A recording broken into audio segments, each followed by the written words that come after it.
ഇന്ന് നമ്മൾ ഉണ്ടാക്കാൻ പോകുന്നത് ചിക്കൻ സോട്ടഡ് വെജിറ്റബിൾസ് പ്ലാറ്റർ. അപ്പോൾ അതിനായി ആദ്യം തന്നെ വലിയൊരു കഷ്ണം ബോൺലെസ് ചിക്കൻ എടുത്ത് തിൻ സ്ലൈസസായി കട്ട് ചെയ്ത് മാറ്റി വയ്ക്കണം.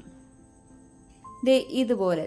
ഇനി ഈ കട്ട് ചെയ്ത ചിക്കനിലേക്ക് 1/2 സ്പൂൺ കുരുമുളക് പൊടി, 5 വെളുത്തുള്ളി തൊലിയോടുകൂടി ചതച്ചത്, ഉപ്പ്, 1 സ്പൂൺ റിഫൈൻഡ് ഓയിൽ എന്നിവ ചേർത്ത് നല്ലതുപോലെ തിരുമ്മി 10 മിനിറ്റ് റെസ്റ്റ് ചെയ്യാനായി മാറ്റി വയ്ക്കാം.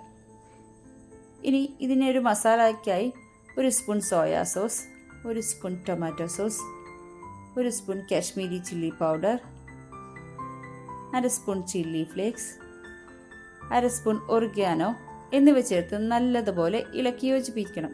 ഇനി ഇളക്കി യോജിപ്പിച്ച ഈ കൂട്ടിലേക്ക് 1/2 സ്പൂൺ വിനാഗിരി കൂടെ ചേർത്ത് ഒന്നുകൂടെ ഇളക്കി യോജിപ്പിക്കണം. ഇനി നമ്മൾ നേരത്തെ മാരിനേറ്റ് ചെയ്ത് വെച്ച ചിക്കനിലെ വെളുത്തുള്ളിയെല്ലാം ഒന്ന് മാറ്റി വയ്ക്കാം. ശേഷം അതിലേക്ക് നമ്മൾ തയ്യാറാക്കി വെച്ചിരിക്കുന്ന മസാലക്കൂട്ടും ചേർത്ത് നല്ലതുപോലെ ഇളക്കി യോജിപ്പിച്ച് ചിക്കനിലേക്ക് മസാല എല്ലായിടത്തേക്കും പിടിക്കത്തക്ക വിധത്തിൽ മസാല തിരുമണം. മസാല തിരുമിയ ശേഷം നേരത്തെ മാറ്റിവെച്ച് വെളുത്തുള്ളി അല്ലിയും കൂടി ചേർത്ത് 30 മിനിറ്റ് റെസ്റ്റ് ചെയ്യാനായി മാറ്റിവെക്കാം.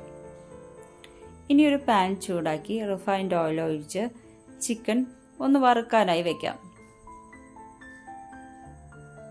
അപ്പോൾ അതേ 2 മിനിറ്റിന് ശേഷം ചിക്കൻ ഒന്ന് തിരിച്ചിട്ടു. ചിക്കൻ വേവിക്കുന്നത് എപ്പോഴും ചെറു തീയിലാവണം, അത് പ്രത്യേകം ശ്രദ്ധിക്കണം, ഇല്ലെങ്കിൽ കരിഞ്ഞു പോകും, അകം വേകുകയില്ല. ഇപ്പോൾ ഇതേ 5 മിനിറ്റിന് ശേഷം ചിക്കൻ എടുത്ത് മാറ്റി. ഇനി സെയിം പാനിലേക്ക് 1 സ്പൂൺ ബട്ടർ ഇട്ട് കൊടുത്ത് സ്ക്വയർ പീസസായി കട്ട് ചെയ്ത് സവാള 30 സെക്കൻഡ് ഒന്ന് സോട്ട് ചെയ്യാം. സവാള സോട്ട് ചെയ്തതിന് ശേഷം സ്ക്വയർ പീസസായി കട്ട് ചെയ്ത ക്യാപ്സിക്കവും ഇട്ട് 30 സെക്കൻഡ് സോട്ട് ചെയ്യാം. ഇനി ഇതിലേക്ക് ഉരുളക്കിഴങ്ങ്, ക്യാരറ്റ് എന്നിവ നീളത്തിൽ അരിഞ്ഞ് ഉപ്പിട്ട് വേവിച്ചെടുത്തതും ചേർത്ത് ഒന്നുകൂടെ സോട്ട് ചെയ്തെടുക്കാം. അത് എരിവിന് ആവശ്യാനുസരണം കുറച്ച് കുരുമുളക് പൊടിയും ചേർത്ത് ഒന്നുകൂടെ സോട്ട് ചെയ്ത് മാറ്റിവെക്കാം. ഇനി ചിക്കനിലേക്ക് ആവശ്യമായ ഒരു ഡിപ്പ് നമുക്ക് തയ്യാറാക്കാം. അതിനായി 2 മുട്ട പുഴുങ്ങിയത്, കൂടെ തന്നെ 5 അല്ലി വെളുത്തുള്ളി, അല്പം കുരുമുളക്, 3 സ്പൂൺ വെള്ളം, ഉപ്പ്, 1 സ്പൂൺ റിഫൈൻഡ് ഓയിൽ എന്നിവ ചേർത്ത് നല്ലതുപോലെ അരച്ചെടുക്കാം. അങ്ങനെ അരച്ചെടുത്ത ക്രീമി ഡിപ്പാണിത്.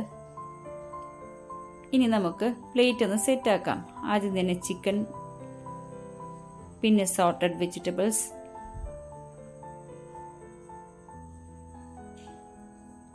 പിന്നെ നമ്മൾ തയ്യാറാക്കി വെച്ചിരിക്കുന്ന ഡിപ്പ്.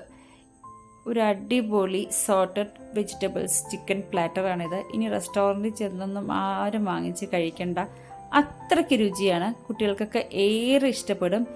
എല്ലാവരും ഒന്ന് ട്രൈ ചെയ്ത് നോക്കണം. എന്നിട്ട് അഭിപ്രായങ്ങൾ കമൻറ്റായി അറിയിക്കണം. ഇനി നിങ്ങൾക്ക് ഇഷ്ടമുള്ള വിഭവം ഏതാണോ വേണ്ടത് അതും ഒന്ന് കമൻറ്റായി അറിയിക്കണം.